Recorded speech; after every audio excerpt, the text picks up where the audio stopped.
#AskDrJonas అని type చేసి మీ questions అడగండి, తప్పకుండా రిప్లై చేస్తాను. Mister 20YT39. Sir, I took oral finasteride about 3 months and I experienced side effect of low libido and main thing less number of erections in a day and no morning wood. So I stopped taking it and again my hair started falling.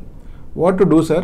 If I shift to topical finasteride, will I experience the same side effect? ఈ అబ్బాయి ఏం చెప్తున్నా అంటే ఓరల్గా finasteride tablet వాడినప్పుడు తనకి sexual పరంగా కొన్ని రకాల ఇబ్బందులు ఎదురయ్యాయి. అందుకని ఆ మెడికేషన్ని తిను వాడకుండా స్టాప్ చేశాడు. బట్ 3 నెలలు గడవంగానే అది ఆఫ్ చేసిన వెంటనే మళ్ళీ హెయిర్ ఫాల్ స్టార్ట్ అయింది.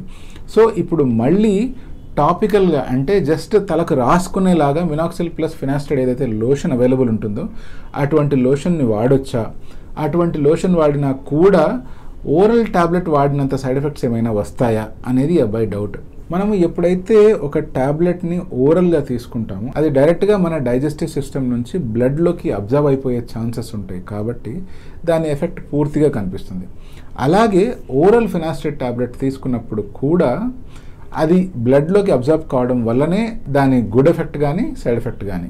ఎప్పుడైతే మనం ఒక లోషన్ని కానీ ఒక డ్రగ్ని కానీ స్కాల్ప్ మీద టాపికల్గా అప్లై చేస్తామో 1 ml లేదా అంతకంటే తక్కువ అప్లై చేస్తున్నప్పుడు అది బ్లడ్ స్ట్రీమ్లోకి అబ్జర్వ్ అయ్యేంత డ్రగ్ అక్కడ ఉండదు, కాబట్టి అంత డ్రగ్ స్కిన్ త్రూ బ్లడ్లోకి అబ్జర్వ్ అవ్వదు, కాబట్టి సైడ్ ఎఫెక్ట్ అనేటువంటివి చాలా మినిమల్గా ఉంటాయి లేదా సైడ్ ఎఫెక్ట్స్ కొన్నిసార్లు ఉండవు. ప్రత్యేకించి ఎవరికైతే ఆల్రెడీ ఫినాస్టైడ్ టాబ్లెట్ వాడినప్పుడు సైడ్ ఎఫెక్ట్ వచ్చింది అంటే అటువంటప్పుడు మళ్ళీ డైరెక్ట్గా ఫినాస్టైడ్ లోషన్ని సొంతంగా స్టార్ట్ చేసేదానికంటే మీరు ఒకసారి మీ డాక్టర్ దగ్గరికి వెళ్ళి ఫినాస్టైడ్ సైడ్ ఎఫెక్ట్ ఓన్లీ మీకు సిమ్టమ్స్లో మాత్రమే వచ్చిందా, మీ హార్మోన్ లెవెల్స్ కూడా ఏమైనా డిస్టర్బ్ అయ్యాయా, మీ సెమెన్ అనాలిసిస్ కూడా చేపించి ఏమైనా ఇబ్బందులు జరిగాయి అనేది ఫస్ట్ కనుక్కోవడం అవసరం. ఈ లెవెల్స్ మళ్ళీ నార్మల్ అయిపోయిన తర్వాతనే మళ్ళీ మీరు ఫినాస్టైడ్ లోషన్ వాడాలా వద్దా అనేది మీ డెర్మటాలజిస్ట్ దగ్గర నిర్ధారించుకొని అప్పుడు వాడితే మంచిది.